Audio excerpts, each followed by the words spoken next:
and it has really good autofocus. You can't, Canon's, there's just a soft place in my heart for Canon. Yeah, it's very soft. For years. I've always shot, no, the first stills I had was a Pentax though. I had a 35mm Pentax. Anyway. First I had was a Nikon F film camera. Yeah, that's the way to go. Okay, so welcome everybody to the first and awesomest ever Make Awesome Videos podcast / videocast / whatever you want to call it nowadays. I was heavily into podcasts back in the day when it was just audio, so I'm all confused. I don't know what this is. This is the choice of a new generation. So, I like to do this where I point and then you put a graphic where I point. Like, you can totally point, but I'm not putting any graphics because there's gonna be no post for this. Oh, that's right. I mean, we might put some graphics in, but okay, no post. Pretend like this is. We lost our feed, by the way. I know it's okay. So today's broadcast is brought to you by the Panasonic Gh5 on a Voltlander 25mm at I think a 1.4, and we were monitoring on this lovely Android tablet via wireless, but for some reason, ever since I did the firmware upgrade on the Gh5, it decides to like drop. Oh, gotcha. Drop the wireless monitoring, which is fine. So, but we're here to talk about today cameras. Cameras. What cameras are you talking about? This is a professional soundstage. You won't hear my wife pulling up. Oh, look, we're back. And we're back. Okay. We need to see ourselves here as well. Okay, what cameras are we talking about? So, okay, this is a discussion, a very highly technical and emotionally charged discussion about the Gh5 versus the anticipated 5D Mark IV. Yes. We're on 4 now. Yeah, that's what it is. 5D Mark IV, supposed to be announced in August, so we're gonna get crazy. And I'm gonna try and time us so we don't go crazy. Yes, because we could talk all night about whatever. Night. But okay, so it's not really a versus, but let's just talk because this is something that you know we could really get into the whole Micro Four Thirds versus full frame versus you know, Canon versus other formats because, you know, like we were saying, there's a soft spot in our hearts for Canon because they do such good things. There's a very unique color and look you get when you shoot Canon, but at the same time, I mean, I love the Lumix cameras. They do an amazing job. I mean, I'm always blown away by what I'm getting off of these tiny cameras and stuff like that. And also, I can carry a whole camera package in a tiny backpack. Yeah. You know, and it's amazing. So, but anyway, let's just jump in. Let's talk about, you want to go first or me to go first? I want you to go first. Okay, yes. So I'm going to talk like this is already happening. We're going to talk about what the specs are on these cameras. At least let's pretend like these are the specs. I'm going to go with the most backed up. What are they called? Most legitimate. Rumors. Yes, the most. There's our breeze. That feels good. Whew, that's great. The most legitimate rumors, and then we're going to pretend like those are the actual specs coming, and then we're going to talk about why that, you know, does or doesn't matter, and then maybe what I think would be ideal coming in the next version of these cameras. So, okay, so the Gh5, supposedly, we're talking about, first off, the big thing that everyone is looking at is the resolution. It was the Gh4 was the first camera that had, in the DSLR format, that had 4K. 4K. And that blew people's mind, blew my mind. 4K was awesome. It was a great way to deliver 4K. I mean, was there 4K in any kind of cinema camera? I mean, obviously the Red, right, prior to this? No, not that I know of. As far as a DSLR format with smaller mirrorless, especially mirrorless DSLR, there was no delivering of 4K in camera, especially. In camera, okay. You could get different boxes that would export and stuff like that. The Sonys were pretty close, I think, but this was the first 4K in camera. So Panasonic, what they're gonna do is be the first in camera 6K resolution delivery, okay? That's the first thing. I may say that a lot. What? 6K. Now you may think, why do I need that? Well, I'm kind of asking the same question to a certain extent, but at the same time, I've been around the whole resolution game long enough to know that, you know what, more pixels, I'll take them. Let's see, what's another thing? Okay, so that means that the sensor. Okay, so on the 6K, just, I mean, what could you punch into? So like a percentage. What do you think? Honestly, I don't know the percentage. It depends if you're still mastering a 1080p. So that's like an 8K, an 8 megapixel. Is that 8 megapixel or is that 16 megapixel? I think 4K is 8. So you're talking about a 16 megapixel still you can pull from a 6K. It's pretty awesome. Frame. So that's the cool thing. But people are asking about, you know, okay, is this going to be with that 6K? Are we talking about 10-bit 422 recording? Right. I don't think so. No. It's not going to happen. That's probably asking too much for what they're offering. Not especially in camera. in a hybrid camera. Now we're getting all kinds of. What is the deal here? Hold on. Sorry, we have technical difficulties. It sure feels good. We'll just throw a couple weights on that. Yeah, hold on. You just hang tight. Oh, that's not very heavy.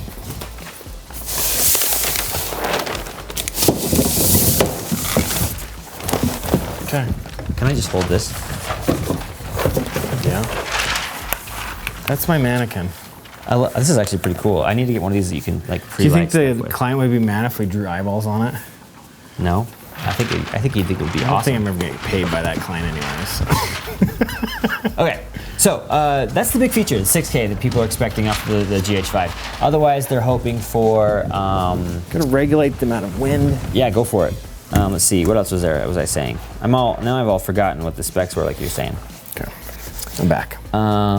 Okay, so the sensor supposedly is going to be, what is it before? I can't remember what the Gh4 sensor size was now, but they're thinking a 20 megapixel sensor for stills. Okay. Which would be awesome, you know, which would provide enough resolution for that 6K. There was a few times when I was shooting on the, well, my G7, did it have the same sensor? It was the same sensor, wasn't it? I think so. I think the Gh4 had just a better processor. Okay, so there was times shooting stills on the G7 where I was limited on what I could crop. So that would some more would be Man, nice. we're already 5 minutes into this. I know. Okay, so I'm gonna wrap it up really quick. Other things are, what was I saying? Very frame rates. People are hoping for better frame rates, higher frame rates. So 4K at 60, which we can't do on the Gh4, and what was I saying? And 120 at 2K. But anyway, you know, those are some of the big updates they're expecting. So better light performance, more resolution. We're not going to go full frame sensor. We're going to stay in the same Mk4 thirds ecosystem, and otherwise just kind of improvements all across the board on this particular camera. So the other thing is, so does the Gh4 have clean HDMI out? Gh4 has, yeah, so basically it has a really good clean, you can go 422 HDMI out of the Gh4, and you have to be in a certain mode because it can't record in camera 4K and send out clean HDMI at the same time, but you could get 10-bit 422 out of the camera going to an external recorder, which is pretty cool. So like a Shogun, you could get 422 4K. Exactly. So yeah, so the G7, that was a bummer when I had that, as it did not have clean HDMI out. I don't know why on that particular one, but that was a bummer. Let's transition over to Canon, who's really good at stuff like that. What are we hoping for on the 5D Mark IV? So the 5D Mark IV, okay, so you got the 5D Mark III. It's pretty much fulfilled everybody's fantasies with full frame, except for the fact there's no 4K. And yeah, it was basically the 4K and no touchscreen. Would it overcrank? It would, wouldn't it? It would overcrank to 60, so 120, even better. So, the only complaints really was no touchscreen. The autofocus was an awesome update from the Mark II, but you did not have the ability to punch in. Was it a flippy tilty screen? No, they'll never do that on the Pro cameras. If they do it on this Pro camera, I will eat my wallet. But they won't. They won't do it. They won't do it. That's okay. Now, if it's touchscreen, it's fine because you know a lot of it. But I think you're gonna get CFast. So get your wallets out. I was gonna say, now do you see that as a good thing or a bad thing? Okay. So if they're telling me the only way I can get, well, so the the 5D Mark IV. What are the main specs we're seeing come out of it now? So full frame, obviously. Full frame. We're gonna talk about touchscreen. Touchscreen. 4K native 4K in camera. In camera. What kind of codec is it working with? So it's probably going to be one of Canon's codecs that they've put, because we're thinking it's going to get the same processor as the C300, Okay, which is that would make sense. Which is the Digic 7. So you might get a 422. I don't think it'll be 10-bit though. I think it'll Still sticking with still be kind 8-bit. They're not breaking that threshold. I don't think so. You know what? And I think that's probably okay with video cameras at this particular level. Yeah. Oh, I didn't talk about price point in the GH5. I'm guessing, total speculation, we're going to be about $2,000, kind of like the GH4 was. What is our Mark V? Mark It's IV. fluctuating between 35 and 4. Okay. Body only. So only. a kit, you're going to be another, $800 Okay. for a kit lens. And you're getting a new kit lens update, which is nice. Don't know the specs on that, but I heard that's a possibility. So yeah, I mean, And CFast cards. and CFast cards. So it'll have one SD, which is the UHS-2 SD, which is the faster SD, and then the CFast. So you'll be able to get it and not have to go spend $500 on a CFast card. You'll still be able to throw in a nice SD card. I do not think you will be able to record 4K. That will not, unless you have a CFast card in the camera, it will not record 4K. Got it. Overcranked to 120 at 1080. Nice. That is nice. All right, so let's talk about this. So I'm going to say, what we're comparing these two cameras. Why? Because they could be apples and oranges, but at the same time, there's people who will compare them and say, okay, what do I want to do? Especially if the GH5 is going to be 6K, is that going to be something that you find important, or is the 4K going to be good enough coming out of the Canon stuff, still looking like a Canon, having the same kind of like functionality as the Canon? What's the tipping point here for looking at these particular cameras? So for me, as a run and gun wedding videographer, matching cameras in post is super important. My G7, I just could not get to match my Canon 7D, so that's why. And then I rely a lot on the new dual pixel autofocus, and so if I'm in that ecosystem and I go to a GH5, then I'm using stuff that doesn't take advantage, and I'm a still shooter too. So having that native lens, being able to take advantage of the autofocus is important. So that's the only reason I wouldn't go to the Panasonic, but yeah, I mean, it's $1,500 price point. If you can get 4K or 6K, if you get 6K for $1,000 less, yeah, I mean, you've got something there for sure. It's hard to match them. That was my only issue. Matching cameras. So if you're talking about like trying to compare these things, now it really comes down to what's important to you. Because for me, as a shooter, my main use for the GH4/GH5 would be and is kind of peripheral camera. I'm using it as a BCD camera, or I'm using it as my stills hybrid.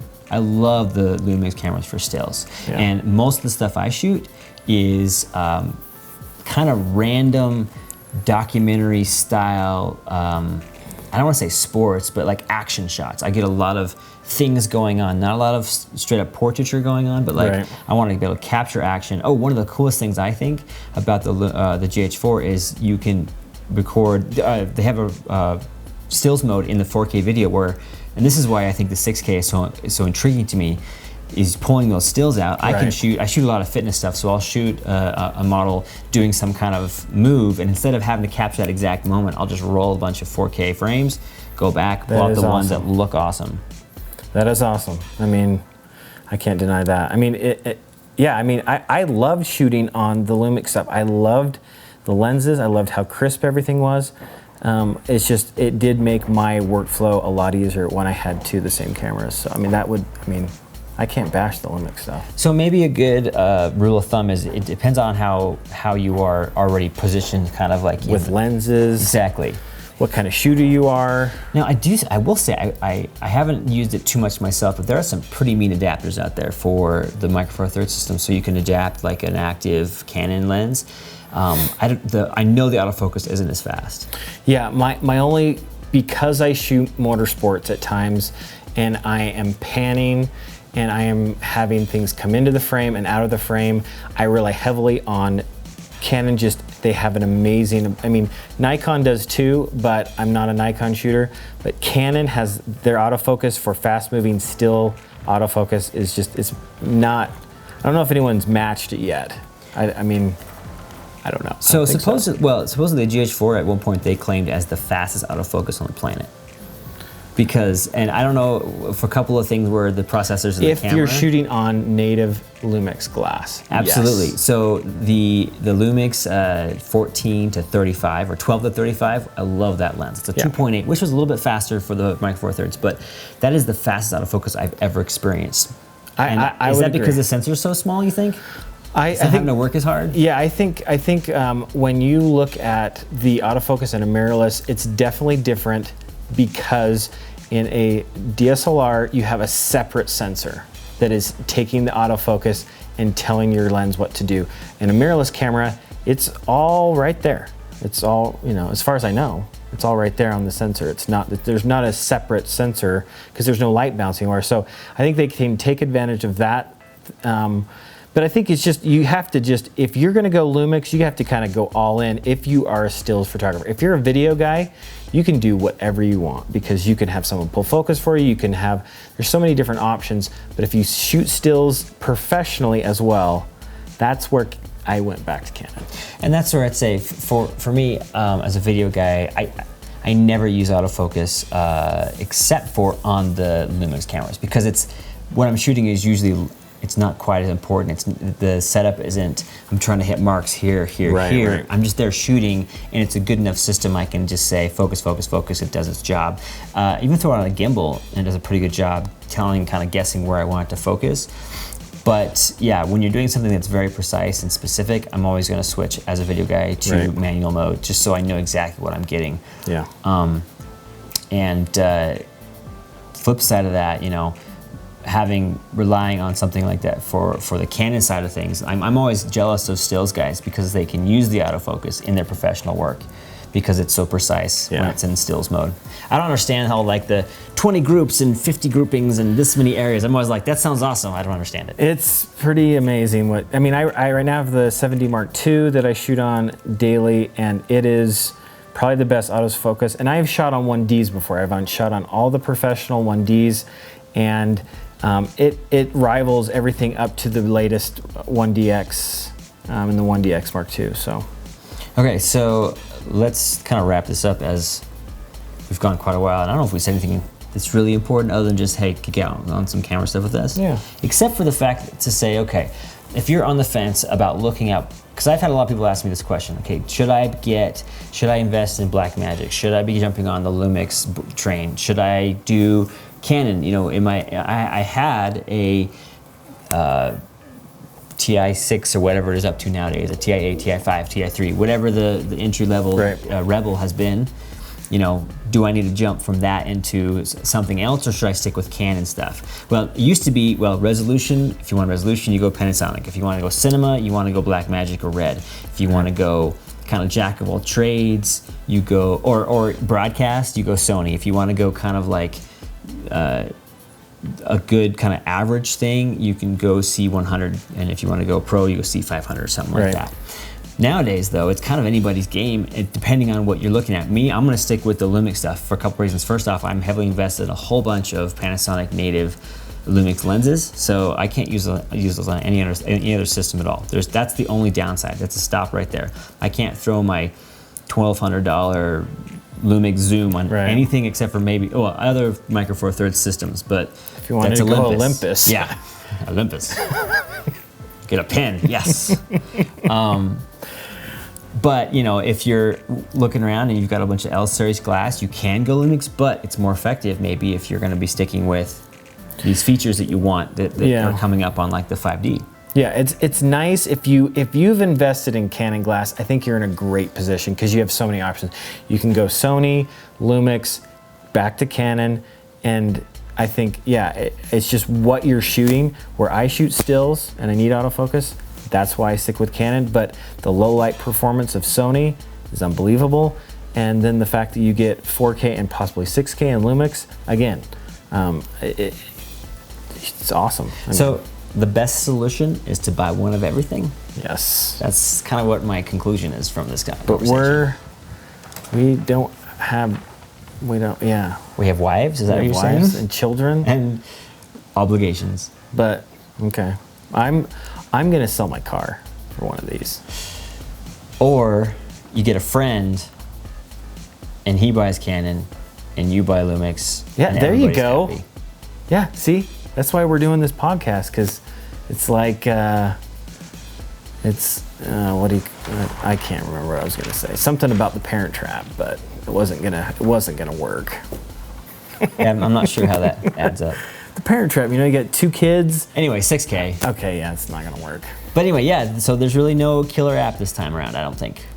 It is what it is. It is who you are. We'll see what happens. But I'm stoked for all these systems to come out.